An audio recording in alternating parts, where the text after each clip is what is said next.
first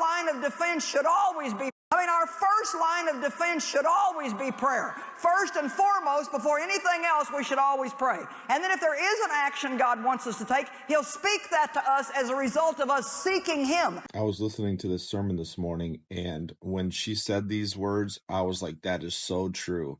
Because whenever I have a problem or a situation that is not working out right, the first thing I do is find out what the Bible says about my situation. And then when I begin to do that, I start to receive that promise to myself by meditating on it, seeing what my situation would be like if that were the case, which it will be if I use my faith to receive that promise.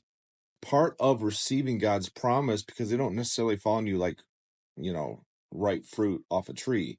You have to take it, and part of that is speaking the word and meditating on the word. And what she was saying there, when you meditate on God's word, that's when wisdom is produced.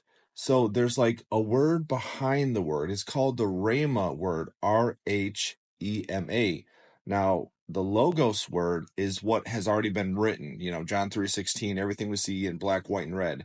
But the Rhema word is a word personally spoken to you by the Holy Spirit into your spirit, a wisdom and insight onto your situation that will actually give you the victory. Something that nobody knows except for God. Because the Bible doesn't say what school to go to or how to fix a certain problem necessarily. But there's usually, I found, a key issue. And when you find the scripture that covers your need and you start to meditate on it and see the victory and speak the word, that's when God will speak to you that word inside the word that will give you the victory. That scripture I gave there was Joshua 1:8. See, Joshua was preceding Moses. Moses was the leader of Israel. Well, Joshua had to fill his shoes.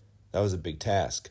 But God told him, be strong and courageous, don't be afraid, meditate on God's word day and night, because he will see what he has to do as far as leading the children of Israel into the promised land, because that was Joshua's job.